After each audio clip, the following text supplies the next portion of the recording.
Is-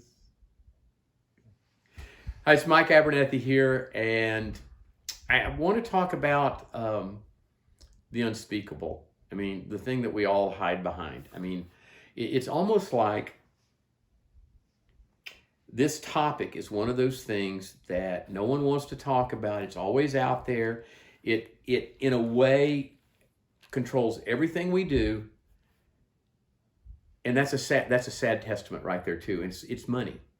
Um, I mean, certainly when we started out, we had debt. We started out, and I remember how exciting it was to actually have a job and start paying off some debt, and then oh my gosh, get married, and then we both have jobs, and there's enough that we can go on vacation a little bit, and we kept saving, and then eventually you buy a practice, and then somewhere along the line, you wake up one day and you go, I, it's not like it's linear and it's climbing like a graph. It's a loop. It's just a circle that we go in, and we keep needing money, and we spend money, and we borrow money, and then we got to make more money to pay for the money that we borrowed the money for. And then about the time we think that we've got everything we need, there's someone else tells us there's another shiny object that we have to have, and boom, we're in there. Well, I think a lot of this starts very early in life. And I was always motivated by the fact that I didn't want to die poor. Okay. And I came from a middle class family. I don't know where this came from, but I just knew that a lot of my perspective on success revolved around money or productivity in my practice. And then I realized that productivity in my practice doesn't mean that I made more money. Sometimes the overhead ate it up. Okay, so it's entitlement. I mean, I see a lot of people get out of dental school. I hear dental students talk about this. I look on Facebook. It's almost like once they get that doctor's license, that ticket that makes them just barely not dangerous, it really is just a library card for continuing learning. It doesn't mean you arrived anywhere. And we know doctors that start out are going to end up, most of them are going to be average, which isn't very much money. They don't produce much. LD Pankey said at average, you're the best of the worst or the worst of the best. But there's an entitlement. You get out and you say, okay, I'm a doctor. I need a new car. I deserve a house. My kids need to go to a private school. It's almost like your entire world is, if you had a pair of sunglasses on and you called them entitlement, you see everything different than it really is. Okay. And so what I find with doctors is that, one, they don't really understand their financial situation. They don't understand why they don't make a profit. And the strange thing is, if I see a doctor who struggles with finances in his dental practice, they generally struggle with finances in their personal life too. And again, if some of the biggest problems I see is a doctor who has this entitlement mentality, and we're going to add one thing to that in just a second, entitlement mentality, and you have a wife, I take back that, let's say a spouse, it could be a male or female, but I mean a spouse that also feels like, because you're a doctor, that there's this expectation of a level of affluence and luxury that you should have, and it has nothing to do with the timeline. They just figure like instant gratification they can have right now. It's like you're already two strikes against you. Now, let's add one other thing to that: debt. We're raising a generation or generations of doctors who feel like debt is normal. I mean, not debt just for school, but debt is normal for the rest of their life. And again, I see dental students every day that go through dental school and owe less than $100,000. They worked the whole time they were in dental school. No one paid their way. They borrowed money. They worked. They ate beans out of a can. They did whatever it took to minimize that debt. And so when they came out, they've got a huge head start on the rest of you. Now, not just a head start on having lower debt. This is like setting goals. It's not the goal so much of it's becoming the person that would set goals. It's becoming that person that believes that debt should not be part of their life forever. And then they should minimize it as they go into it. So again, when I start looking at doctors, they start off with debt that they never pay off. I've met doctors in their 40s that still have not paid off their school debt. I have run into doctors that even at 50, they still owe money on their practice. They borrow money for cars. They owe money in their homes. I mean, they're almost proud. At 60, they're thinking about an exit strategy at some point. And I'm going, okay, well, how much money do you need? And how much time are you giving yourself to get there? And they'll go, the generalist say, I don't know. And I said, you don't know how much money you need? And he goes, well, not exactly. And I said, well, how much money do you spend? And it always comes down to they spend 100% and just a tiny bit more of everything they take home. Now, part of it's paying for school for their kids.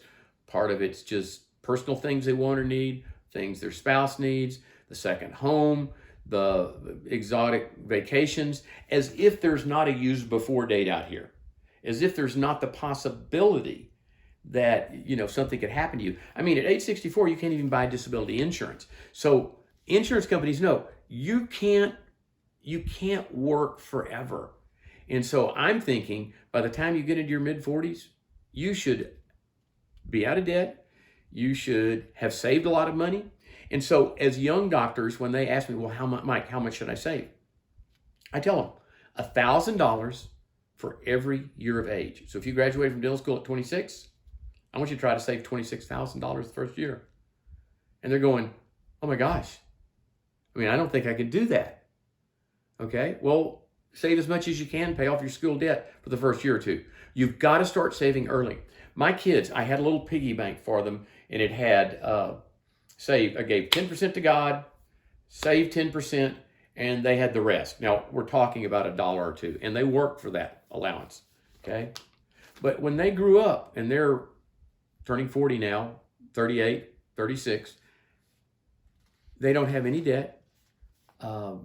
They're very conscious if they need to borrow something that it has to be paid off real quickly.